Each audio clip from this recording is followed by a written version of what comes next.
किसी जगह पर दबता है तो सारी दुनिया के लोग उसका आनंद लेते हैं। दबे रहने दो, अच्छा है, खूब अकड़ रहा था, खूब अहंकार में था, खूब अभिमत्ता में था, दबे रहने दो।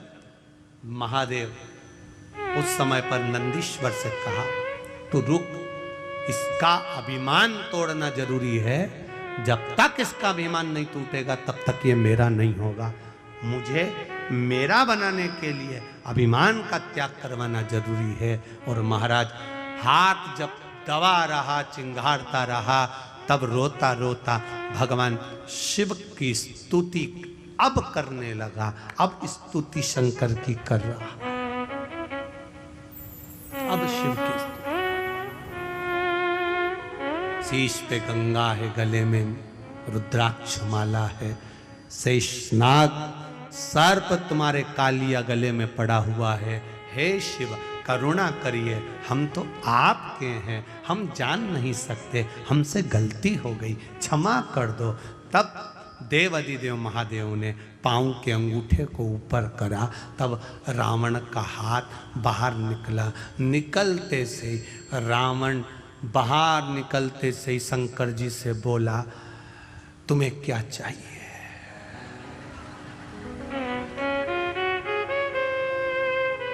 अब बताओ,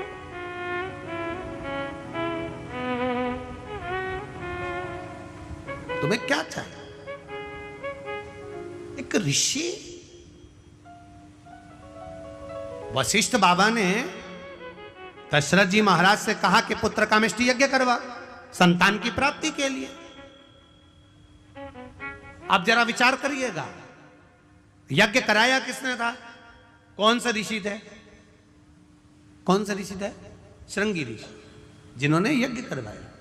तो श्रृंगी बाबा, अब जरा विचार करो, पूरे पृथ्वी पर, पूरे नगर में, अवध में चारों तरफ सूचना करी गई कि दशरथ जी को पुत्र कामेष्टि यज्ञ करवाना है, दशरथ जी को पुत्र कामेष्टि यज्ञ करवाना है, दशरथ जी को पुत्र कामेष्टि यज्ञ करवाना है। एक एक विद्वान के पास में सूचना गई कि दशरथ जी को पुत्र कामेष्टि यज्ञ करवाना है। यह यज्ञ कोई साधारण व्यक्ति नहीं करवा सकता, यह यज्ञ कोई साधारण सा इंसान नहीं करा सकता। इस यज्ञ को कराने वाला वो होगा जो यज्ञ कराएगा। जिस भूमि पर यज्ञ होगा उस भूमि को जो कराने वाला यज्ञ करता है वो उस भूमि को जीवन पर्यंत छोड़कर नहीं जा सकता। जीवन पर्यंत, जब तक उसके प्राण ना जाएं तब तक वो भूमि को नहीं छोड़ सकता। ऐसा विद्वान कोई मिलना चाहिए जो दशरथ जी के पुत्र कामेष्टि यज्ञ को करवाए। बड़े बड़े विद्वानों के पास सूचना पहुंची, बहुत विद्वानों के पास सूचना पहुंची, पर सब ने मना कर दिया। हम पुत्र कामेष्टि यज्ञ नहीं करवा सकते, हम करवाएंगे तो हमको वहां रहना पड़ेगा जीवन पर्यंत। यज्ञ कर्ता को जीवन पर्यंत उस भूमि पर रहना पड़ेगा, पांव बाहर नहीं निकाल सकता, उसी जगह पर रहना पड़ेगा। कहां जाऊं? कोई ने हाँ नहीं भरी कि हम पुत्र कामेष्टि यज्ञ करवाएं। तब गुरु बाबा ने कह दिया, आप जाओ गंगा के तट पर, बड़े आनंद से वहां श्रृंगी बाबा मिलेंगे और श्रृंगी ऋषि पुत्र कामेष्टि यज्ञ करवाएंगे। उनसे बात करो, बोलो उनको, कहो उनको, करो विनती। श्रृंगी बाबा के पास में सूचना गई, पर यज्ञ के लिए भूमि वो चुनी जाए, पुत्र कामेष्टि यज्ञ के लिए वो भूमि चुनी जाए जिस भूमि को श्रृंगी बाबा को दिया जाए और श्रृंगी बाबा उस भूमि पर जीवन पर्यंत रहे। श्रृंगी बाबा ने कहा, मैं अपनी भूमि को छोड़कर नहीं जा सकता, अगर यज्ञ करूंगा तो इस श्रृंगेरपुर में करूंगा, इसी जगह पर करूंगा।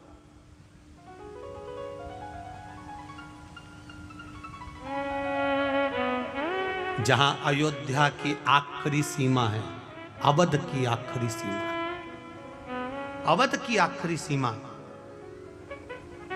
उस अवध की आखिरी सीमा जहां है वहां पर बैठकर श्रृंगी बाबा पुत्र कामेष्टि यज्ञ करवाते हैं। तो दशरथ जी ने श्रृंगी बाबा से एक प्रश्न कर लिया, गुरुदेव मैंने इस यज्ञ के बारे में सुना है, जो यज्ञ कराएगा वो यहीं पर रह जाएगा, यज्ञ कर्ता को यहां रहना पड़ेगा, बाहर नहीं निकल सकता, एक पांव बाहर नहीं कर सकता। जितनी भूमि पर यज्ञ होगा वो भूमि उसकी हो जाएगी और वहीं उसको रहना पड़ेगा, उसी जगह पर। पहले ये नियम था सनातन धर्म में, आजकल तो वो नियम समाप्त हो गया। पहले जिस भूमि पर यज्ञ होता था वो भूमि यज्ञकर्ता की हो जाती थी। पहले ऐसा नियम था, उस भूमि पर जहां यज्ञ हो रहा है वो भूमि उसकी। अब वो नियम चला गया, समाप्त हो गया। ऋषि श्रृंगी बाबा ने कहा अगर मेरे यज्ञ करवाने से वैकुंठ अधिपति नारायण पृथ्वी पर आ जाए तो इससे बढ़कर खुशी क्या होगी मेरे लिए, इससे बढ़कर आनंद क्या होगा, क्या आनंद होगा। अगर ये शिव महापुराण की कथा सुनकर 50 लोगों में से अगर 10 का भी अगर आनंद हो जाए और 10 का भी जीवन संवर जाए तो उससे बढ़कर शिव महापुराण की कोई दक्षिणा नहीं हो सकती, कोई आनंद नहीं हो सकता। संवर जाए अगर इन संतों के आने से, इन साधुओं के आने से, गुरुजनों के आने से, अगर इनके दर्शन से, इनके प्रवचन से, इनके शब्द से 5 भी अगर संवर जाएं तो उससे बढ़कर कोई सुख नहीं हो सकता, उससे बढ़कर कोई आनंद नहीं हो सकता। करो भजन, करो भक्ति, करो स्मरण। दूसरा प्रश्न फिर दशरथ जी ने करा श्रृंगी बाबा से, गुरुदेव आप यज्ञ करा रहे हो, आप यज्ञ करता हो, इस यज्ञ को करने में कितना समय लग जाएगा, इस यज्ञ का समय कितना है? तब गुरुजी ने कहा, श्रृंगी बाबा बोले जब भक्ति करने बैठो, भजन करने बैठो, स्मरण करने बैठो, कीर्तन करने बैठो या दान करने के लिए बैठो, तब समय मत देखो, घड़ी Tara! Century Tuna, araw-araw. Lakas maka-superbug, di ba? मत देखो और कीमत मत देखो कि दान की गई वस्तु कितने की थी, उसकी कीमत का नहीं देखो, घड़ी नहीं देखो, समय नहीं देखना।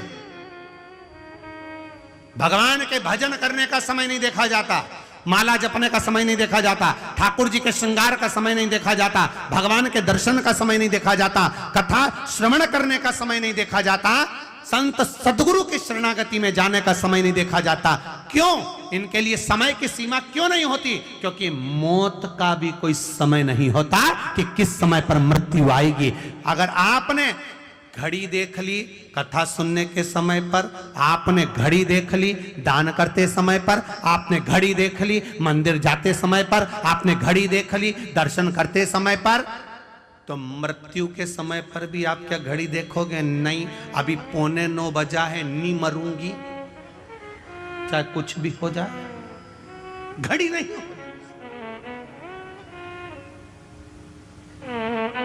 जाएगा जब यहां से कुछ भी ना पास होगा, 2 गज कफन का टुकड़ा तेरा लिबास होगा। जाएगा कौन सा, कौन?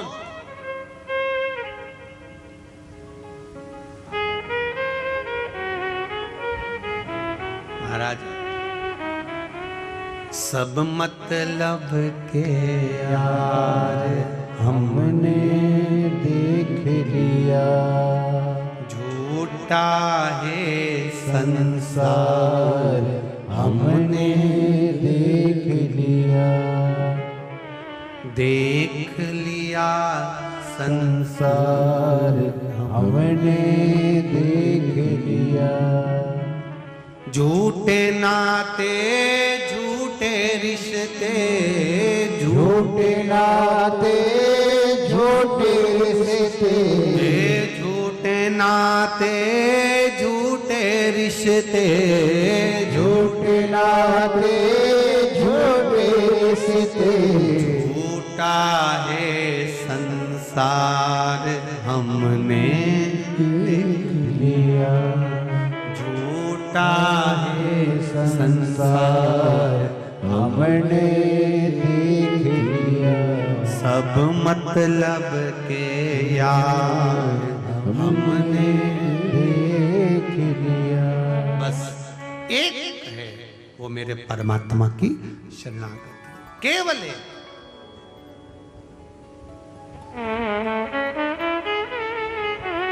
और अंत समय प्रभु, बोलो सब बोलो, सबको याद है? हाँ बोलो जरा जम से। अंत समय प्रभु आना पड़ेगा, वचन दिया तो निभाना पड़ेगा। आए ना आए प्रभु कुटुंब कबीला, अंत समय प्रभु आना पड़ेगा, वचन दिया तो निभाना पड़ेगा। अंत समय प्रभु आना पड़ेगा, वचन दिया तो निभाना पड़ेगा। अंत समय कोई आए ना आए, परिवार कुटुंब कबीला नाते रिश्ते कौन आया ना आया, आप जरूर आता है। वैकुंठ में रहने वाला वैकुंठ में रहता है, ब्रह्मलोक में रहने वाला ब्रह्मलोक में रहता है, इंद्रलोक में रहने वाला इंद्रलोक में रहता है, और मेरा देव अधिदेव महादेव मृत्यु लोक में रहता है। इसलिए तुरंत आता है, तुरंत, क्षण भर की देरी नहीं करता, आ जाए। और आया, शिव कथा कर रही है, भगवान शंकर का संवाद कर रहा है, शिव महापुराण की कथा कर रही है। वेद व्यास जी महाराज वर्णन कर रहे हैं, लंकाधिपति रावण हाथ छूटा, छूटते से ही महादेव से बोले क्या देऊं मैं आपको, मेरा हाथ छूट गया है। शिव जी कहते हैं कुछ मत दे दादा, कुछ मत। कोई कोई ऐसा होता है जो देने के बाद कभी नहीं कहता कि मैंने इसको दिया, और कोई कोई ऐसा होता है जो देने के बाद 25 बार कह देता है मैंने दिया। जैसे पहले कथा में कहा, एक व्यक्ति जा रहा था ससुराल, उसका दोस्त रास्ते में मिल गया। उसने दोस्त से मन में सोचा अकेला गाड़ी में जा रहा हूं, इसी को बिठा के ले जाऊं, उसको बिठा के ले।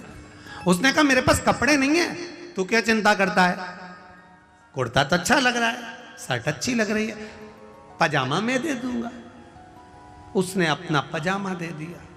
अब पजामा दिया, ससुराल में वो दोस्त भी गया, सबने आदर करा, सम्मान करा, चाय पिलाई, सब कुछ करा। फिर किसी ने पूछ लिया ससुर जी ने, ये कौन है? मेरा दोस्त है, रोड पे खड़ा था, मैं अकेला आ रहा था, फ्री थी गाड़ी, मैंने कहा तू चल चल। कुर्ता इसी का है, पजामा मेरा है। अब दोस्तों को बुरा लग गया। बता, ये बताना कोई जरूरी है कि पजामा तेरा है? इसने तुरंत कोनी मार के कहा अक्ल नहीं तेरे में, पजामा तेरा है, इसलिए नहीं आ रहा था तेरे साथ में, तुझे बहुत अहंकार है ना, तू बार बार अपनी चीज बताता रहता, इसलिए नहीं आ रहा था। अब नहीं बताऊंगा, कसम से अब नहीं बोल लूंगा। इतने में इसके जमाई साहब के मामा जी ने कहा आप हमारे यहाँ शाम को भोजन करने आना। वहाँ चले गए, माँ भोजन करने गए तो मामा जी ने पूछ लिया जमाई साहब ये कौन है? मेरा दोस्त है, अकेला आ रहा था गाड़ी में तो इनको बिठा लाया। कुर्ता भी इनका है, पजामा भी इनका है। अब तो इसको और तेज मिर्ची लगी, अब और क्रोध में आ गया। इसने फिर कोनी मार के कहा अकल नहीं है तेरे में? मामा जी ने पूछ लिया मतलब कुर्ता भी इनका है, पजामा भी इनका है, मतलब? इतने में उसने कहा कुछ नहीं, कुर्ता इन्हीं का था, पजामा मेरा। अब इसको फिर गुस्सा आ गया। इसने कहा तुझे ये बताना जरूरी था कि कुर्ता भी मेरा, पजामा भी मेरा?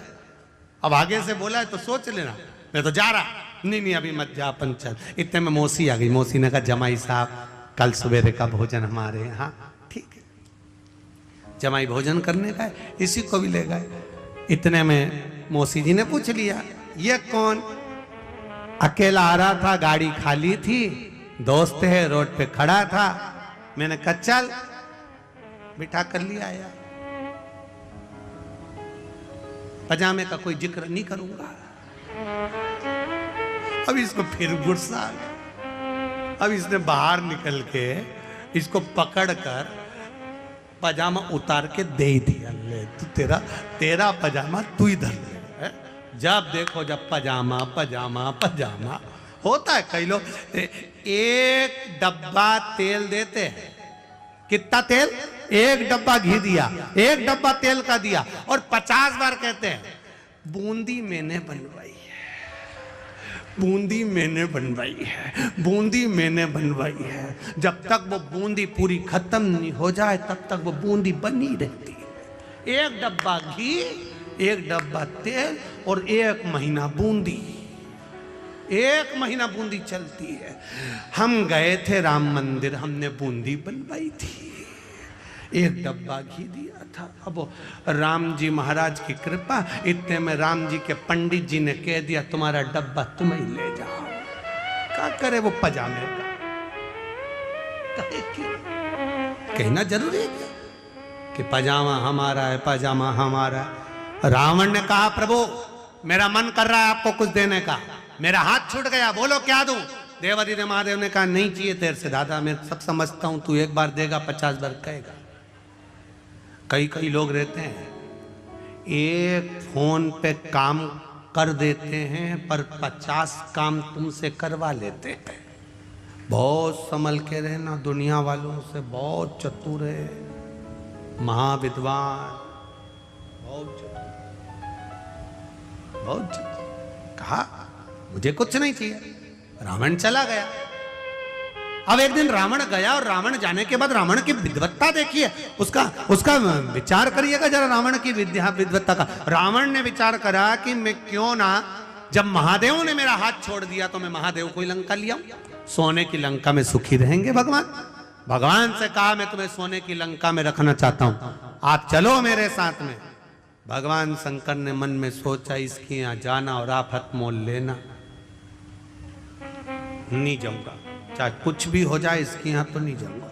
ये भी तप में लीन हो गया, मुझे महादेव को ले जाना है, मुझे देवादिदेव महादेव को ले जाना है, मुझे शंकर जी को ले जाना है, ये भी तप में लीन हो गया। ऐसी तप साधना, ऐसी तप साधना, ऐसी तप साधना लंकाधिपति रावण ने करी, ऐसी तप साधना करी कि महादेव को प्रसन्न होना पड़ा।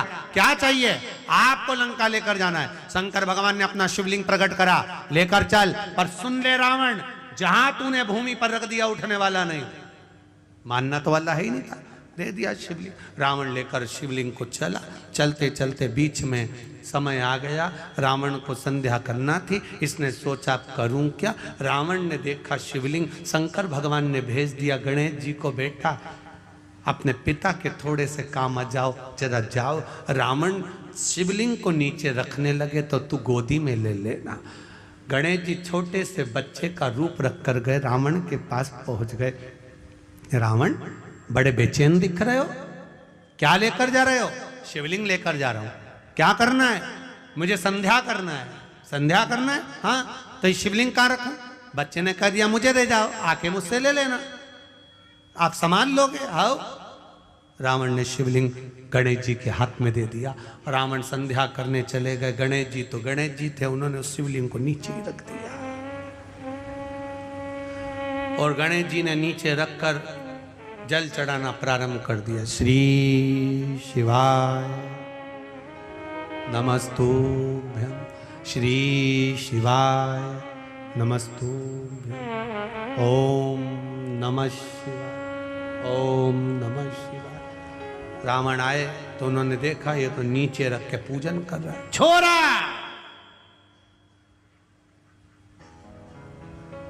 क्या बोलते गुजराती में? डीकरा।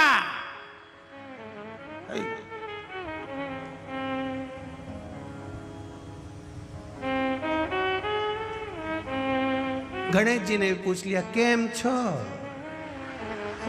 अब को भी पूछे तो पूछा क्या हुआ, क्या है, कैसे हो,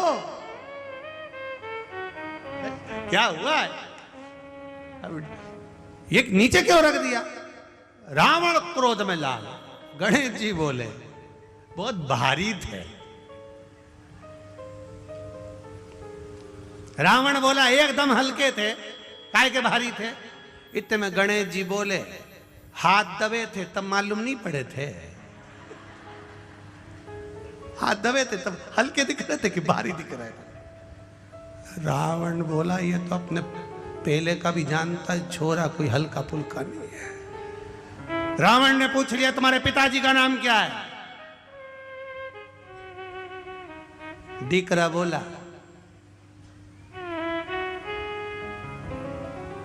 सिग्नेचर तुम्हारे हाथ पे करके दिया ऑटोग्राफ। वो मेरे बाप, मेरे ही पिता है जिन्होंने ऑटोग्राफ करके दिए, मेरे पिता हैं। रावण बोला तुम कौन?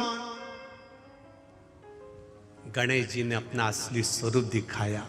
जो दिखाया लंकाधिपति रावण को क्रोध आया तो गणेश जी महाराज तो उसी समय पर थोड़े से पीछे सरके, और पीछे से सरकते ही गणेश जी के पांव के नीचे से मूसक निकल कर बाहर आ गया, चूहा निकल कर बाहर आया। जैसे ही मूसक निकल कर आया, इतने में तुरंत उसी समय पर लंकाधिपति रावण ने पूछा ये कौन है? भगवान गणेश जी महाराज ने कहा ये मूसक है जिसके ऊपर बैठ कर मैं घूमता हूं, मैं घूमता हूं। तो रावण ने पूछा तुम कहना क्या चाहते हो? गणेश जी महाराज बोले पिताजी नहीं जा सकते तो क्या हुआ, मैं तैयार हूं लंका जाने के लिए, मुझे ले चलो। पर अकेला नहीं जाऊंगा, ये मूसक भी मेरे साथ जाएगा। रावण बोला तेरे हाथ जोड़ूं, पूरी लंका का सोना कतर कतर के खा जाओगे। नहीं ले जाऊंगा, ले ही नहीं जाऊंगा, मैं नहीं जा सकता। जो शिवलिंग भूमि पर रखा वो बैद्यनाथ बाबा के नाम से विख्यात हो गया। बोल बैद्यनाथ भगवान की हर हर। आवाज नहीं आई, जरा दमदारी से बोला हर हर। वेदनाथ जी के रूप में विराजमान हो गया। आगे जो कथा कही वेदव्यास जी महाराज ने, देवराज नाम का ब्राह्मण जो चोरी का धन लेकर एक मंदिर में पहुंच गया और शिवलिंग की सुंदर शिव पुराण की कथा को सुनकर उसने अपने चित्त को शंकर में रमा लिया, भगवान देवाधिदेव महादेव में रमा लिया। ऐसा देवराज नाम का ब्राह्मण था। प्राण त्यागे, बेलपत्री के वृक्ष के नीचे त्यागे, शिव के धाम चले गया। आगे जो वर्णन आता है, बिंदुक की कथा कही गई। एक बिंदुक नाम का ब्राह्मण चोरी का धन ला रहा था, एक पानी के स्रोत में गिर गया, प्राण छूट। 3 तरह से मरे हुए व्यक्ति को मोक्ष नहीं है। पानी में डूबकर मरा हुआ, स्त्री के हाथ से मरा हुआ, सर्प के डसे से मरा हुआ, 3 तरह से मरा हुआ व्यक्ति को वैकुंठ नहीं मिलता, मोक्ष नहीं मिलता। तब बिंदुक पानी में डूबकर मरा तो विचार आया कि कैसे इसको मुक्ति मिलेगी। तब उसका अंतिम संस्कार तो हुआ, पर वो प्रेत योनि में भटकता रहा। क्या करा जाए? चंचुला देवी ने काशी में जाकर शिव महापुराण की कथा को श्रवण किया, मुक्ति हुई, शंकर भगवान के धाम में पहुंची। माता पार्वती जी की सहेली चंचुला देवी बन गई। चंचुला देवी जब सहेली बन गई, मौन रहती थी, चुप रहती थी, विचार करती रहती। पार्वती जी ने पूछा तू चुप क्यों रहती है, मौन क्यों रहती है? कहा मेरे पति को मोक्ष नहीं मिला। तो तेरे पति के मोक्ष नहीं हुआ तो शिव महापुराण की कथा करवा जिससे तेरे पति को मोक्ष मिलेगा। किससे करवाऊं? देव ऋषि नारद के पास पहुंची तो नारद जी ने कहा मुझे श्राप लगा है, मैं एक जगह नहीं रह सकता, तुमरुका जी से जाकर निवेदन करा। तब तुमरुका जी ने कहा कथा तो कह दूंगा, मना नहीं, पर जोड़े से यजमान कौन बैठेगा?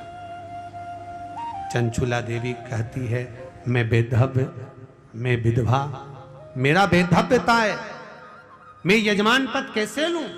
जानकर देवाधिदेव महादेव से प्रार्थना करी। शिव जी ईश्वर जी बने, पार्वती जी गौरा जी बनी। ईश्वर जी और गौरा जी बनकर, गणा और गौर बनकर शंकर पार्वती पधार रहे हैं। जोरदार ताली बजाकर स्वागत करें शिव पार्वती का। ईश्वर जी और गौरा जी के रूप में देवाधिदेव महादेव भगवान शिव आनंद के साथ पधार रहे हैं।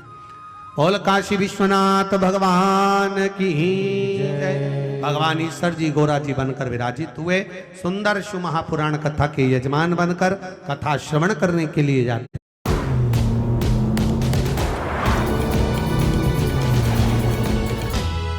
रहे हैं। ऐसा सुंदर चरित्र शिव महापुराण का आनंद करते हुए वेदव्यास जी वर्णन करते हैं। यजमान परिवार आकर ईश्वर जी और गौरा जी का पूजन करेंगे, भाव और भक्ति के साथ में भगवान शंकर का आनंद करेंगे। अब आज कथा